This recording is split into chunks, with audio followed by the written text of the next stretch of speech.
Flash Thompson is the best character in the MCU. What? But if I can't convince you of that, at least let me show you why he's my favorite. With his first appearance in the 1962 Amazing Fantasy 15, created by Stan Lee and Steve Ditko, our first introduction to Flash is that he's popular, a star football player, and a ladies' man. He's also a bully to many, but specifically one Peter Parker. Flash dates the most popular girl in school, Liz Allen. He seems to have it all, but when Liz starts to develop feelings for Peter, Flash gets jealous and begins bullying Peter almost exclusively. Later, it's revealed that Flash gets abused at home by his father, and that's why he acts out. He takes out his anger on those who are smaller than him. That is who Flash is at a core. He's a victim in his own home, and acts out in order to have control and feel some semblance of power. Over time, as they grow up, Peter and Flash do reconcile. Flash joins the military and even becomes Agent Venom. But for the purposes of this video, we're mostly going to be focusing on Flash in high school. So, let's look at how Flash has been portrayed in media. Our first Flash is Sam Raimi's, played by Joe Manganiello. He's your typical jock. Big, strong, older than the teacher. Wait, what? Sorry, I digress. Flash is athletic, popular, and bullies Peter because he's awkward and smart. We also see that he dates Mary Jane, someone who eventually falls for Peter. Taking a look back at the comics, this version stays pretty faithful to his origins. But aside from fulfilling that stereotypical bully trope for Peter's story, Flash doesn't really appear in the rest of the series and doesn't get developed any further. Next, Mark Webb's Flash, played by Chris Zilka. Again, this version of Flash follows the same athlete bullies nerd trope. Athlete bullied nerd grug. I think this is a tired stereotype. It felt more appropriate for the time of the Raimi movies, but in The Amazing Spider-Man it's a bit outdated. In this version, he's a basketball player instead of a football player. Rejected! But that's a minor and insignificant change. We aren't given much reason for why Flash picks on Peter. Eventually, we see Peter stand up to Flash in a fun scene, but this again is pretty insignificant overall. After Uncle Ben's death, we get a scene where Flash tries to console Peter. He says, "I get it." Here we get a peek behind the curtain. Finally. By trying to console Peter, Flash is given some humanity. It's inferred that he can relate to loss, to losing someone close to him. He's given qualities to sympathize with, revealing that his life might not be so perfect. And later on in the series, the two actually become friendly, showing a lot of growth between both parties. So far, this version of Flash has a surprising amount of character to offer. I got one last Flash before I talk about the MCU version. That's right, the Spectacular Spider-Man cartoon. Now this one is a bit unfair, because they get to develop his character over two 13-episode seasons instead of a select few scenes in a couple of movies. But this character is too great to go unrecognized. Again, football player, popular, bully to Peter Parker. So far, pretty standard, but as the show goes on, we see more and more Flash and get more and more moments that reveal the growth and depth that this character has to offer. And honestly, there's a lot. So I'm going to need to keep this part short, or else this is going to end up being a Spectacular Spider-Man appreciation video.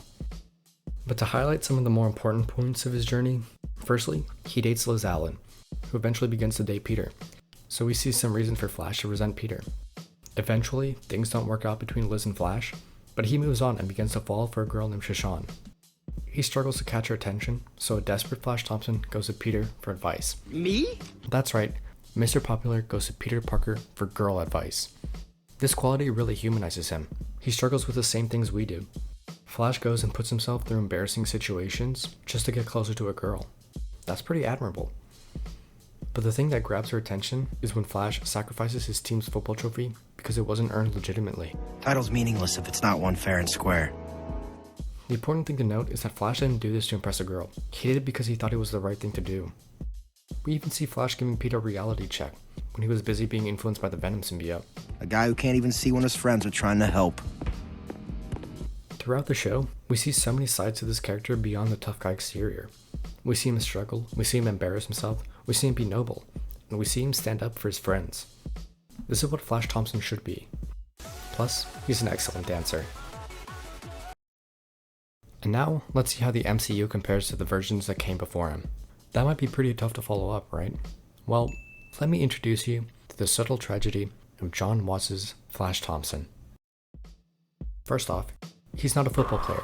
He's not even an athlete. He takes academic decathlon and physics, just like Peter. And people aren't bothered by this? They're bothered by the fact that they're in the same social circle? This interpretation is much more realistic for a high school story than the old jock bullies nerd trope. When I was in high school, this is more the lengths of what I saw. People formed their own social cliques and mostly kept to their own. And as to why he picks on Peter, this is where things get interesting. When we see him get the question wrong in class and shown up by Peter, when we see him get replaced by Peter on the decathlon team, Flash doesn't pick on Peter because he dislikes him. He picks on him because he's jealous. He's envious of him. He's projecting.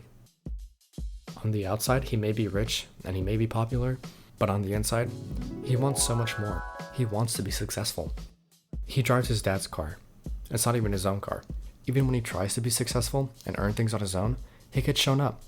He might not be the best member of the decathlon or the best student in class, but at least he tries. But for Peter, everything comes so naturally to him.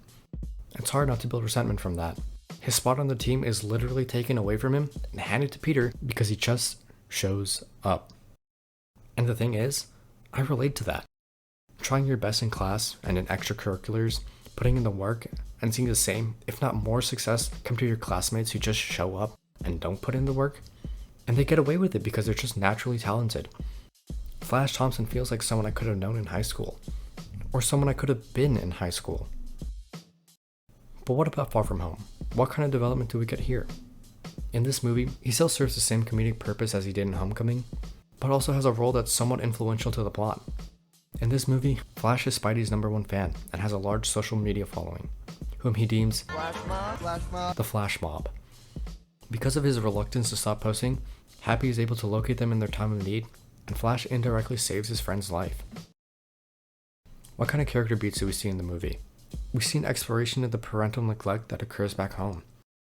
We see the text message between him and his mother, and the fact that his parents don't pick him up after the school trip. I mean, that's probably why he's so invested in his social media presence, because he gets the attention that his parents fail to give him. I post stupid videos daily for people to like me. Hey, if it wasn't for those stupid videos, Spider-Man would have never found you. Spider-Man follows me? He's the perfect juxtaposition to Peter. Rich, popular, but neglected at home. And Peter is unpopular, poor, but is loved and cared for at home. He even gets the girl at the end of the movie. And Flash is left with what? Some Instagram followers and some money? All materialistic things. Nothing actually fulfilling. And that's who I think this Flash is at his core.